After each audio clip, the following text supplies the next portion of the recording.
Fique agora com a segunda parte do Papos de Mãe, gravado aqui no Taguatinga Shopping.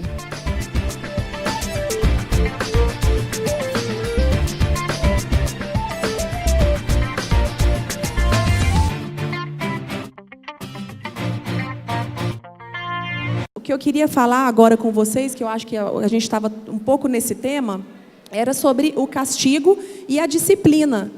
Hoje, para mim, o que tem funcionado é a disciplina positiva. Eu era muito autoritária e eu via que a minha pequena, que tem um gênio mais forte, ela não funcionava com ela. Então, o castigo para ela era ficar olhando para o teto e ficar assim: mãe, já deu? Deu 2 minutos? Deu 3 minutos? Deu 4 minutos? Até quando eu vou ficar aqui? Não surtia efeito. Então, para o maior, surtia efeito. Ele ficava triste, ele não queria mais, ele tinha medo. E eu também via que ele tinha medo de mim. Com vocês, meninas, como é que foi essa nuance? Porque até a gente entender os nossos filhos e achar o melhor castigo, ou a melhor punição, ou o melhor jeito de educá-los, é difícil. Como é que foi isso para vocês? Acho que uma coisa que me veio à cabeça agora é o seguinte: a gente fala muito que os filhos são diferentes, né? Mas a gente não pode deixar de lembrar que a gente é mãe diferente para cada filho. E isso tem tudo a ver com a questão da educação, dos limites e em contrapartida, os castigos, né? Que é uma medida para você corrigir rumo. Então, ninguém quer punir filhos. A gente quer que ele tenha o melhor caminho do mundo. Então, quando ele está fora do caminho, você tem que ter estratégias, instrumentos para recolocá-lo no caminho. E acaba que, dependendo do tipo de filho que você tem, às vezes pode ser uma conversa. O meu mais velho, eu não preciso pôr ele de castigo. Até porque castigo para ele fala assim: poxa, você está invadindo o meu espaço, porque ele já tem 11, ele já quer conversar de igual. Então, você está invadindo o meu espaço, eu não posso usar celular por quê? Né? Porque você não estudou? Então, para ele, é muito mais eficiente um bom sermão, daqueles que eu converso assim, umas 2 horas com ele, mas sem discussão, sem briga, só mostrando para ele o porquê das escolhas e aonde que aquilo vai levar. No final, ele sai muito arrasado. A gente normalmente termina a conversa, os 2 chorando, se abraçando, e ele dizendo: mãe, você estuda comigo, eu quero estudar agora. Então, quer dizer, com ele funciona.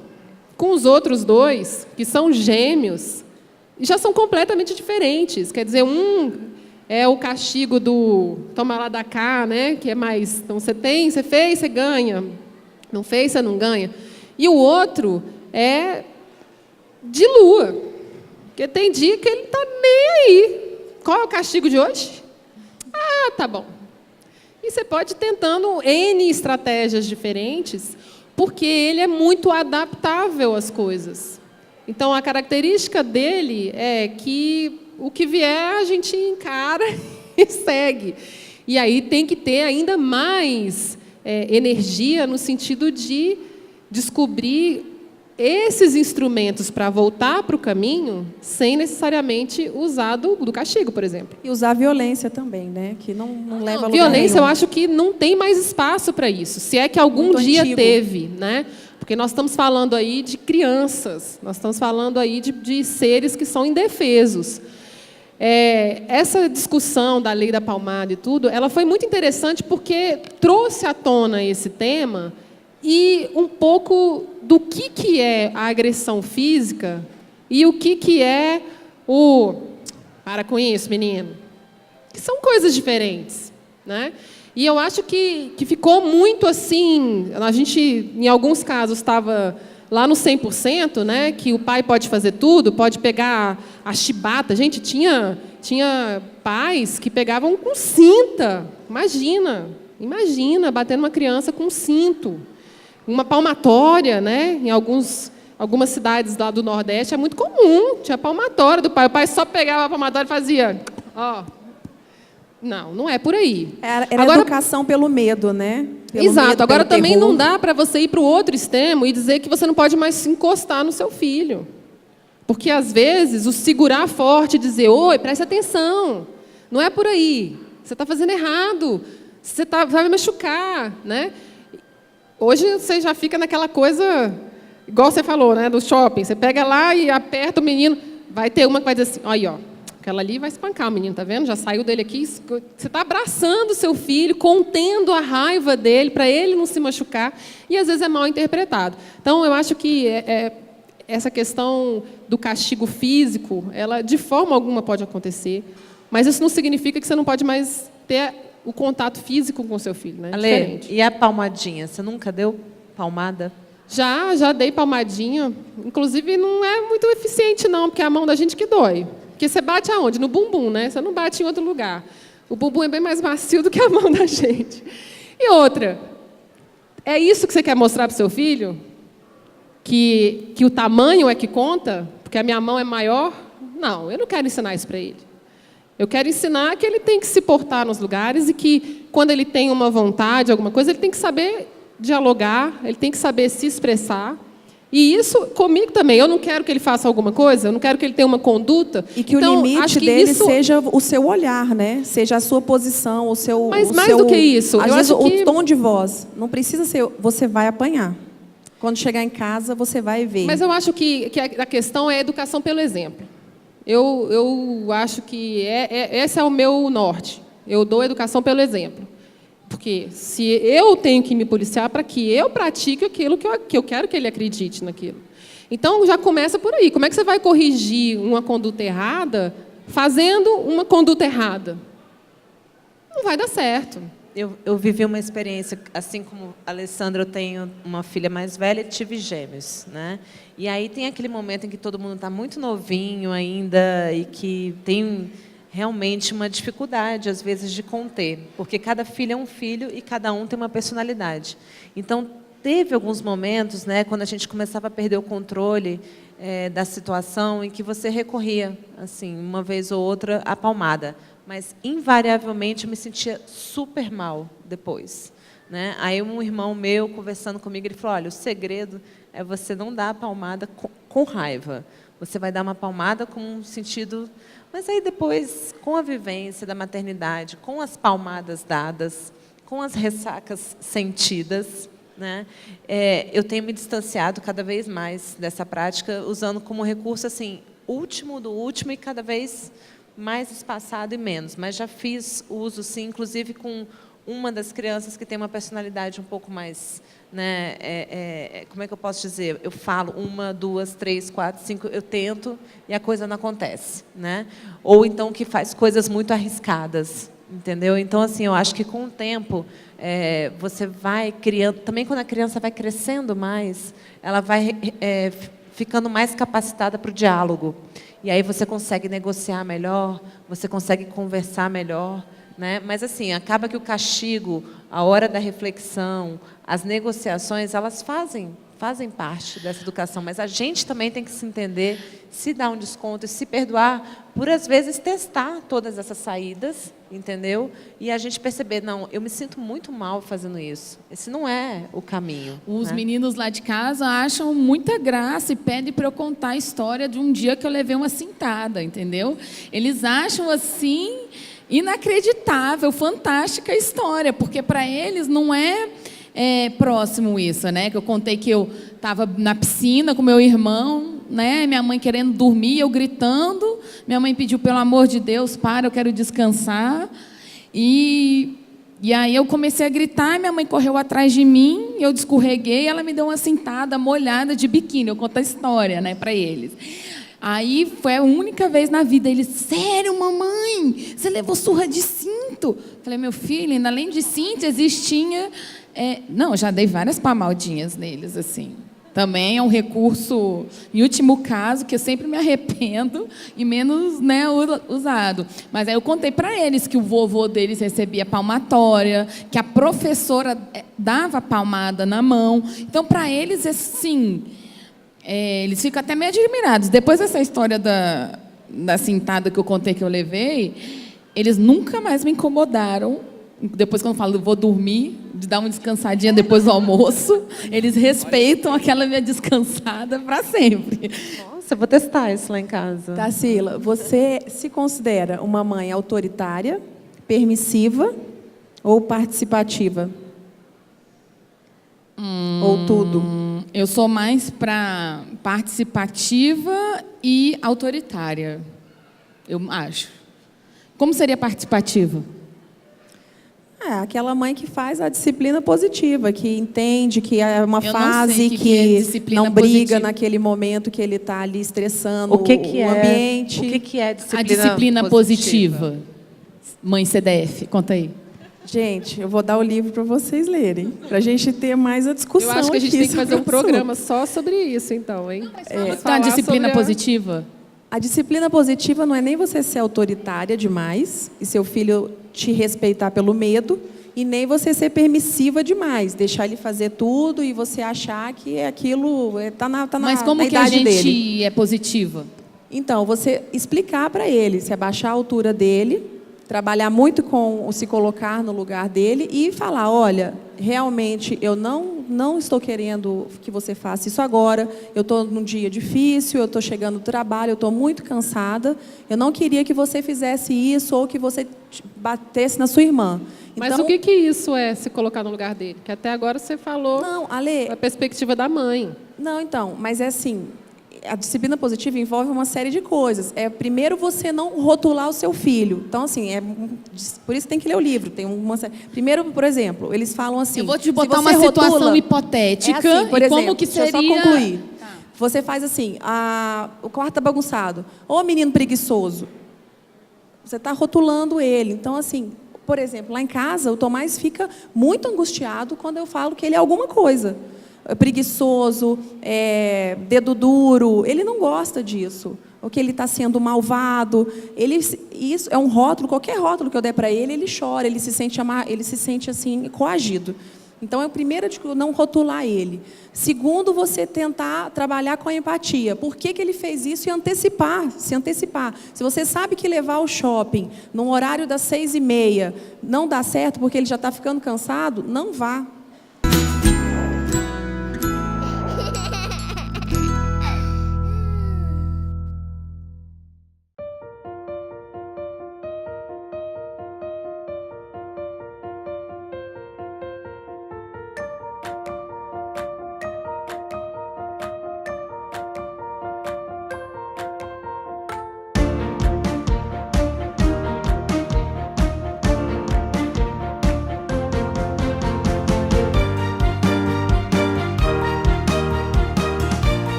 Gente, um amor de canal.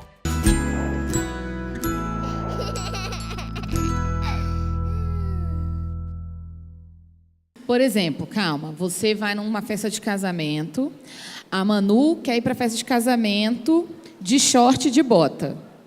E dá um chilique homérico que ela não quer botar o vestido e não quer botar o sapato, faz de conta.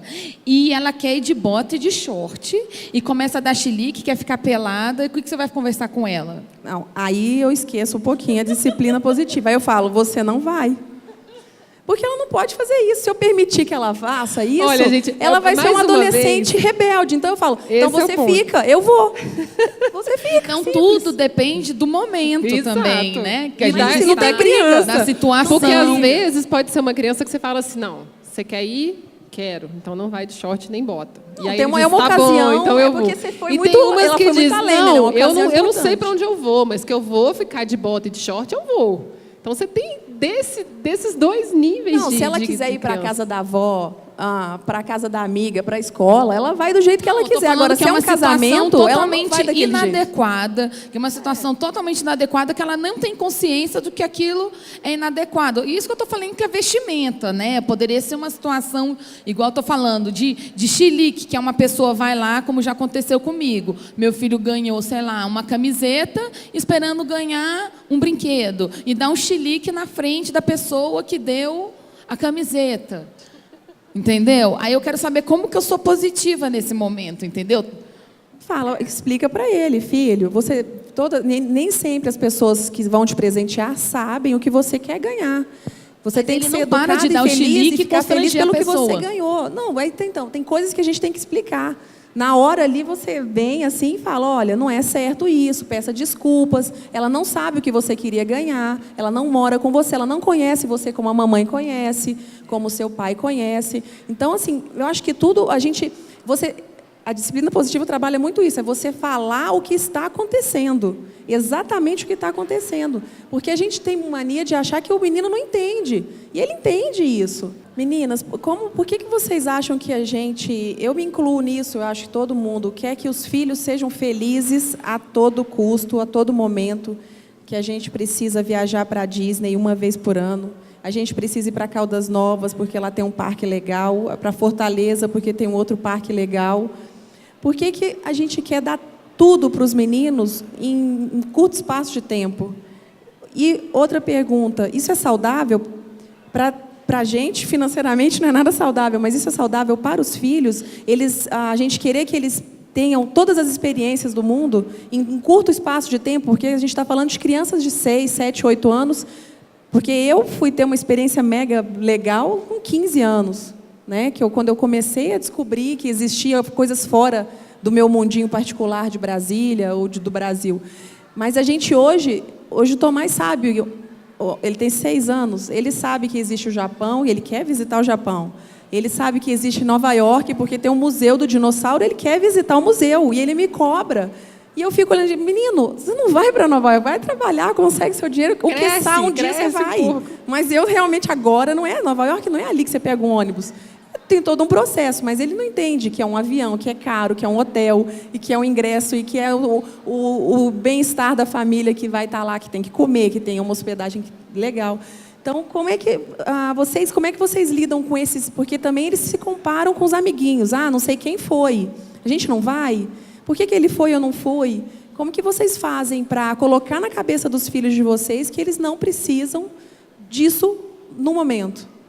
Olha, eu acho que a primeira coisa é você perceber, primeiro é uma educação dos pais, né, que é de você perceber que o que o seu filho quer é estar junto, entendeu? Então, se for numa fazenda, com o pé no chão, ou no parque, por exemplo, na minha casa, o programa favorito é ir para o Gramado, ou do Parque da Cidade, ou do CCBB, alguma área que é gratuita, que a gente sempre faz. Eu faço isso quase todo fim de semana com os meus filhos. Né? Há anos eu ando com aqueles panos de grama. Você é a mãe cult, né, Dani? Eu sou a mãe cult, tá bom. Leva para o teatro, para o cinema. Levo no teatro, levo no cinema. Mas, assim, a questão não é o lugar, é estar junto. Eles querem estar junto, entendeu? Se é no Nicolândia, se é na Disney, isso não interessa. Mas, por Dani, exemplo, lá em casa, uma das coisas que a gente mais gosta é sentar para montar quebra-cabeça. Né? Porque senão eu fico ligada no meu celular, não, desliga tudo. Cheguei em casa, eu vou ter essas 2 horas com eles, eu vou estar com eles. Então eu desligo, sento, a gente, né, janta, aí depois fazemos os deveres, às vezes a gente pega, já puxa um quebra-cabeça, que é para a gente sentar mesmo e ficar junto um com o outro. Eu, por exemplo, lá em casa, não deixo ligar a televisão depois. Eu não assisto o Jornal Nacional, eu não assisto novela. Meus filhos não conhecem a vinheta do Jornal Nacional, não sabem o que é novela, porque eu acho que novela é uma coisa muito imprópria, né, para uma criança. Mas a gente assiste TV, sim, juntos. A gente põe um episódio da Peppa, ou a gente coloca... Não, mas talvez porque eles sejam pequenos e que você ainda tenha um jeito... Né, assim, o jeito predominante é o jeito da casa. Eu entendo tudo que você falou e eu sofro isso porque na minha família tem muita criança, tem muito primo e os primos mais próximos, né, são 6 primos, incluindo os meus 2, né, tudo da mesma idade. E aí 2 primas desses 6 já foram para a Disney com 6 anos. E aí os outros 2, né, que ficam, falam assim, mas quando que a gente vai? Eu falei, não sei, você já começou a trabalhar? Não, mãe, eu sou criança. Eu falei, então, vai demorar. Mas ela foi com 6. Mas a mãe dela é outra, a sua mãe sou eu.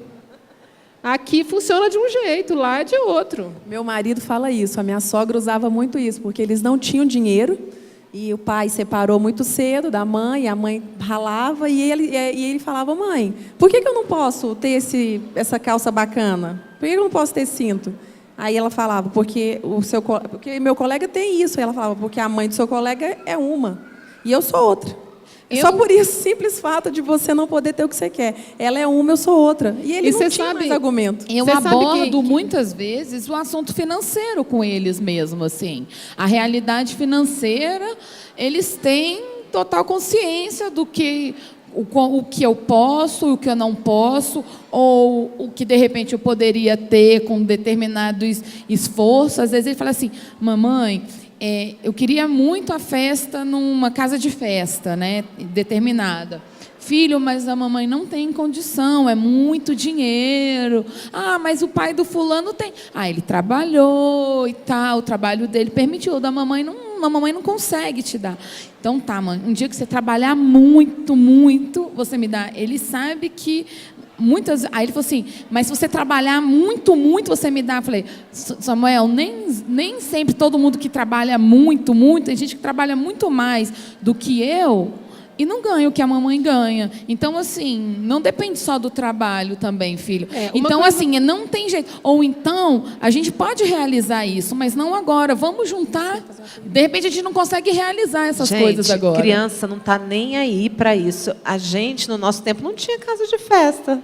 A nossa festa era o quê? Mas foi uma coisa que ele me demandou. Ele me demandou. Ele que falou: mamãe, eu gostaria de ter minha festa neste lugar. Não, aqui. Sabe uma coisa que eu acho interessante disso? Quando você coloca essa diferença, né, das famílias e dizer: a sua é sua, você não tem que comparar com o outro. Não tem que dizer que a regra é fazer a viagem para fora, a regra é ter tudo que quer. Não necessariamente isso acontece aqui. E é interessante porque as crianças começam a ter uma noção de mundo muito diferente. Então, os meninos, por exemplo, essa coisa de festa, né? Eles sabem que chega numa loja de brinquedos, eles têm uma noção já, até pelo tamanho da caixa, né? Ih, mãe, esse aqui deve ser caro, né? Filho, olha lá o preço. Eles já estão começando a aprender os números, né? Aprender a fazer continhas e tal. E tudo acaba virando um aprendizado. Aí eu começo a mostrar: bom, tá vendo? Isso aqui tem esse presente pode ser trocado por N outros. E eles começam a ter uma noção de valor, de que talvez a viagem para a Disney não seja a mais importante. Porque, na verdade, eles estão querendo a viagem deles para competir com a prima que foi. Mas não que seja um sonho deles. E a gente começa a valorizar as coisas que a gente tem e que os outros não têm. Então, a visita, né, no gramado, com a família, com tudo, é uma coisa que hoje, nas famílias, é cada vez mais difícil de acontecer. Porque está todo mundo sem tempo. A festinha, por exemplo, já tem uns 3 anos na minha casa que quem faz a festa sou eu. Ale, até às vezes um acampamento no gramado vale muito mais do que uma viagem, né? Se toda a família, todo mundo dormir lá numa barraca no gramado, é muito mais legal, né? Para eles é muito mais legal. Ou se você, sei lá, monta uma brincadeira diferente no quintal com caixas de papelão, é muito mais legal do que você sair e ir para um parque de diversões, por exemplo, porque eles estão vendo que o pai e a mãe estão envolvidos naquilo. E isso conta muito para eles, quando os dois estão para eles, totalmente para eles, na brincadeira, no fazer a brincadeira e no, né, fazer as regras ali. A minha pequena tem muito isso. Às vezes eu não olho para ela quando ela está falando, ela puxa o meu rosto porque ela quer que eu fique com a atenção total nela. E eu acho isso muito interessante, quando desde pequenininha ela puxava o meu queixo quando eu falava com outra pessoa e ela estava falando, mesmo que não era a hora dela falar, mas ela queria que eu olhasse para ela. Então você vai vendo, né, a personalidade dos seus pequenos.